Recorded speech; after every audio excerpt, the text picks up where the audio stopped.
Using peer pressure to beat procrastination requires literally zero discipline, zero willpower. You can do it in 10 seconds, and it's something you do once that helps you for the rest of your life.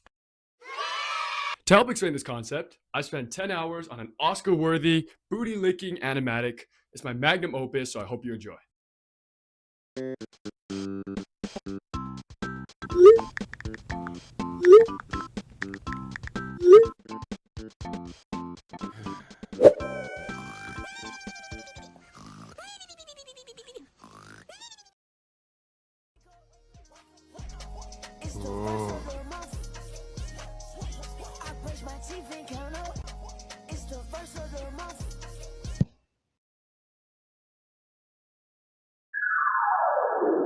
Where the fuck is this guy?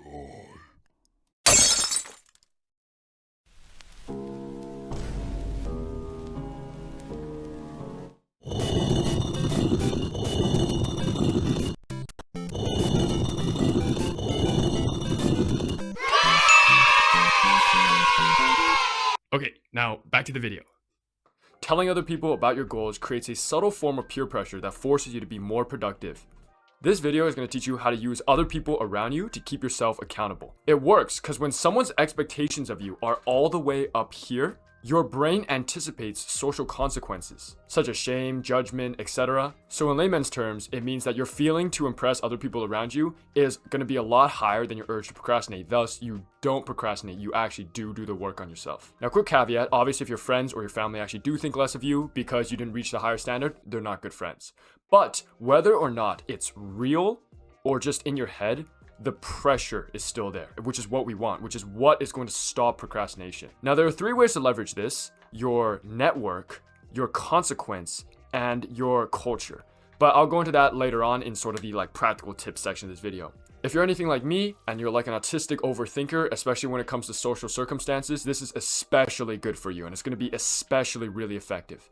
This is a hard truth you might not want to hear, but a lot of people, especially people who are on self-improvement, often try to hide themselves. They don't want to be seen trying, right? They're afraid of ridicule or judgment from their peers. And I know this because I was definitely this person. Oftentimes, this results in people not taking any sort of action because they're scared of being seen trying. They're scared of other people knowing what they're doing or that they're trying to reach a greater height. Now, this is really, really dangerous because it's really, really easy to justify and play the lone wolf fucking Sigma card, which honestly is just kind of fucking cringe. But I think the opposite is actually true. You want as many other people knowing that you're on self-improvement or knowing that you are trying to improve yourself, knowing about your goals as much as possible. Because when other people know about your goals, they know about your higher expectations, your higher standard, they inadvertently push you to that higher standard. To give an example from my life, so you know I'm not just capping to you, about a year ago, I was trying to quit video games. So I was a horrible video game addict. I played video games a lot. And so what would happen is other people would ask me to hop on video games and I would have to say no because I'd be like, oh, I'm quitting video games, right? And what happened to me subconsciously is that all of the people I used to play video games with now sort of knew I was on this path. They knew of my higher standard that I wanted to quit video games. And so how hypocritical and awkward would it be if I was like, nope, I can't play video games, I'm trying to quit, only for them to find me playing fucking 3 hours of Valorant. I'm on a 6-game streak, right? My friends who knew I was trying to quit would see me online. And that scared the shit out of me. My dumbass overthinking brain was actually scared shitless. And so what would always happen was I would instinctively, because, still force of habit, I would go on a video game, I'd go on fucking Roblox or something, and I would see that my friends are online, right? The same friends that I said, no, I'm trying to quit. And I thought, my dumbass overthinking brain thinks, okay, if I play video games right now, they're going to see me and they might judge me, they might think less of me, they might ridicule me, whatever. Obviously they won't, they're my friends, they're good people, right? They won't, but the pressure was still there. And because the pressure was there, I would usually stop, I would close Roblox, I'd close the tab, and I'd go back to doing work. Imagine if every time you play video games or you scroll through your phone or you fucking beat your meat, it sent a text message to everyone you knew, your friends, your family. How awkward would it be if every single time you beat your meat, it sent a text message to everyone you know saying, my name's Ivan Xiao, I just beat my meat. Obviously, you could imagine that the social pressure from this would be actually ginormous, right? So basically, this is sort of the effect we're trying to chase. And obviously, you don't have to go to that length, but you can imagine how this would be crazy effective at getting you to stop doing your bad habits. So how do we use this effect practically? Because I know you're probably thinking, thanks for the wishy-washy bullshit, Ivan, can this dumbass bitch ass say something useful? So remember, the goal is to create the greatest amount of social pressure for you to do your good habits. Now, there are 3 main ways to increase our social pressure. The first one is to increase our network. This one's obvious. So the more people you talk to about your goals, about your higher standard, about what you're trying to quit or what you're trying to start, the more people will push you to that higher standard, right? It's all about increasing your network, increasing the number of people who know. But specifically, it helps to talk to people whose opinions you actually value. So talk to people that you look up to, that you want to impress, or that you sort of like mentor. Like, imagine if you told your crush, hey, I'm trying to quit video games, and an hour later, they see your bitch ass on, like, League of Legends. Like, they'd be like, what the fuck? And then promptly leave your ass. Now, this is more of an advanced tip, but if you're far enough along your self-improvement journey to start, like, teaching and giving tips to other people, do so as much as possible. Because when you give tips and advice to other people, you are more inclined to follow that. So if I tell someone that, oh, you should probably quit video games, obviously how hypocritical would it be if I was still like playing video games 24/7, right? If I told someone to stop scrolling, but I keep sending them fucking reels, obviously you can imagine how that's counterintuitive to what we're trying to do here. But the main thing is you want to become infamous for your desired behavior. And I know it's hard to get past that social barrier, but hey, it's like good practice anyways, right? But disclaimer, don't be like an actual maniac. Don't just like walk around with a fucking like sign on your head saying, I'm better than all of you. I'm on self-improvement. Like, don't do any of that crap. But like, let it lead, like if it leads up in conversation naturally, like let it lead up, right? Just don't be afraid to talk about it. The second method to increase social pressure is to increase the punishment. Fuck, that sounds kinky as shit. Right now, there isn't actually anything motivating you, right? It's fear of disappointment. It's all in your head. There's nothing grounded and in reality. So imagine this.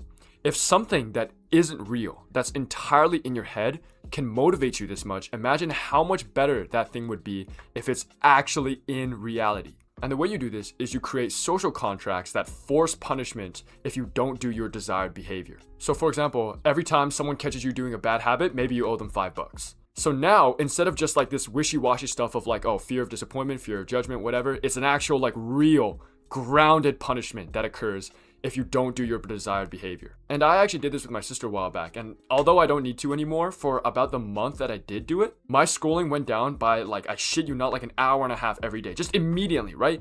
I didn't change anything about my life, except for the fact that I just told my sister, hey, if you ever catch me scrolling, I owe you $5. And it immediately, just that 1 minute conversation reduced my scrolling by an hour and a half for like the next month. Another way you could do this is not to increase the punishment, but to actually increase the reward. So for example, I could say something like, hey, Kevin, I can only go to that movies with you if I finish this project in time. And then so now, going to the movies, having fun with Kevin is contingent on me getting work done and not procrastinating. The last way to improve social pressure is to join a culture where your desired behavior is the normal behavior. So for example, if you want to read more, join a reading group. If you want to go to the gym more, get a gym buddy. If you want to get better grades, surround yourself with like the smart kids in your class. But since the desired behavior is the common behavior, it's the normal behavior in that group, when you join that group, it automatically pushes that behavior onto you. You can also shift your current culture towards your desired culture. And this is something I did, right? Like I put a lot of my friends on self-improvement. And because I put them on self-improvement and they know, I sort of changed my culture a little bit. I made self-improvement the normal behavior. They inadvertently keep me accountable as well. So put your friends on self-improvement, right? If you want to eat healthier, that's a goal you have, then tell your friends to eat healthier. If you want to play less video games, tell your friends to play less video games, okay? And I promise that you also get like a huge sense of fulfillment from this because you're helping your friends, right? You're helping people you care about and you're bettering their lives. So you also get a massive, humongous sense of fulfillment from bettering your friends' lives. It's actually a core part as to why I started this channel in the first place, to just simply help other people.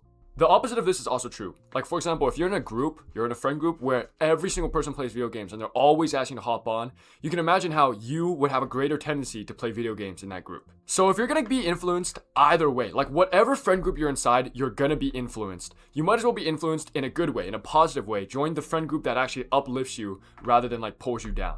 That's basically the end of this video. Make sure you actually do something after this video. Okay, don't just go watch, don't just go mindlessly, productively procrastinate, okay? Go actually take action on something in your life. Actually move that needle forward towards your goals. Matter of fact, go voice call like one of your friends right now and tell them about some of your goals. Tell them about some of the changes you want to make in your life. Just remember that when it's time to go to sleep tonight, you can look back, you can reflect on your day and be proud and fulfilled and happy that you've had a good day. I love y'all.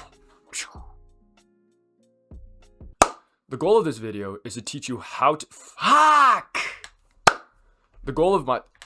And like I said earlier, there's 3 main ways to do this. The first one is, fuck, I forgot. Increase our network, right?